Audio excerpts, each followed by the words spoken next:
Mr. President, I rise today to talk about an important, concerning and often hidden issue in our community, that of elder abuse.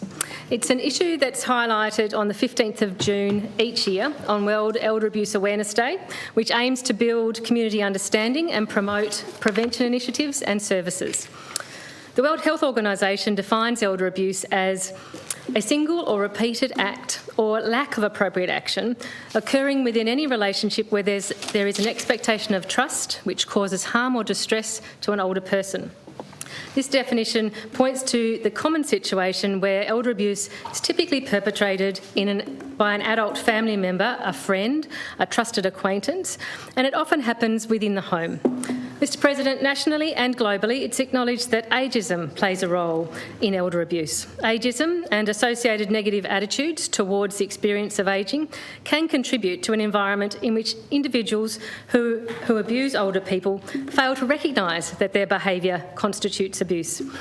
Ageism can also mean that other members of society fail to notice these negative behaviours or take action to stop them. And older people experiencing elder abuse may blame themselves or be too ashamed to seek assistance.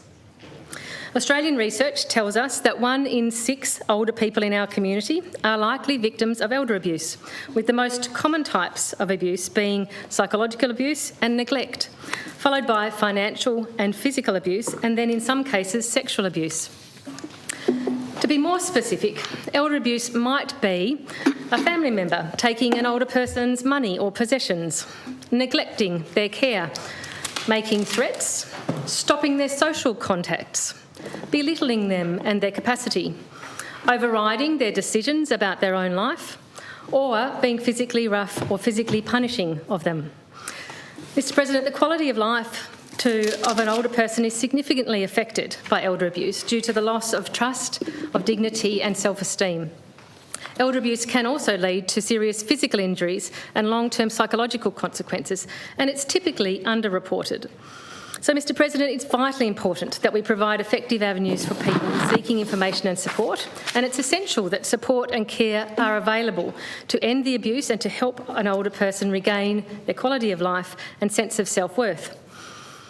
As this issue has become better understood, effective advocacy has resulted in every state and territory in Australia now having developed elder abuse strategies, campaigns to raise awareness, and services and education about elder abuse and its effects. Here in Tasmania, we have the Lifelong Respect Tasmania Strategy to End the Abuse of Older People, elder abuse, in 2023 to 2029, which was developed in conjunction with the statewide Elder Abuse Prevention Advisory Committee. A key part of the response in all states has been the establishment of an elder abuse helpline. Tasmania's elder abuse helpline, Mr. President, has the number 1800 441 169, and it's operated by Advocacy Tasmania and is staffed from 9 till 5, Monday to Friday, by sensitive and knowledgeable people who provide information and direction to appropriate services. In addition to the helpline, Advocacy Tasmania provides support to protect the rights of older people receiving aged care services in residential aged care facilities or in their own home by helping them to be heard and understood in their rights and wishes.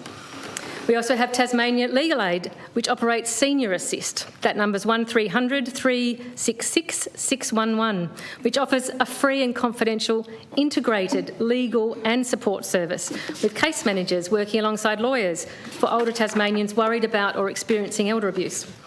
And also Legal Aid partners with COTA Tasmania to provide regular free legal clinics in both Hobart and Launceston for older people with concerns about any legal matter, including elder abuse. And finally, we have further support available through the Elder Relationships Service offered by Relationships Australia Tasmania, and that includes both mediation and counselling services to support older people and their families who need help negotiating complex issues related to the older person or caring for the older person. Mr. President, while the government strategies and funded services are an excellent start, there is always more work to do, which is why every year on the 15th of June we mark World Elder Abuse Awareness Day. This is a day that families, students, community members, workers and volunteers can unite to raise awareness of elder abuse and the ageism that sits behind it. A visible part of that day are the walks against elder abuse, which are held in Tasmania in Hobart, Burnie and Launceston. I was very pleased to join the Hobart Walk again this year, along with some other members from this place. Each year, we meet in the Elizabeth Street Mall, many dressed or adorned in purple as the colour associated with elder abuse awareness, and we walk around the central city block with signs and banners making visible this issue that is too often still hidden. This year's walk concluded with a gathering in front of Mather's house in Bathurst Street, where we heard from a range of dignitaries, and importantly this year, from a lady called Francine, who spoke to the crowd as someone with a lived experience of elder abuse.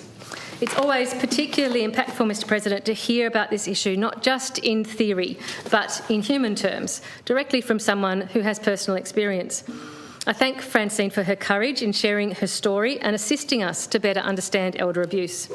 Thank you also to COTA, Peak Body for Older Tasmanians, who arranges the walk each year. In particular, congratulations to Craig, the COTA CEO, Lisa, the General Manager, and Lynn, the Elder Abuse Prevention Project Officer, for another very positive and successful event this month. Mr President, in conclusion, I invite all members to remain aware of and better informed about elder abuse in our community, and I'll mention again the Tasmanian Elder Abuse Helpline, which can be reached on 1800 441 169.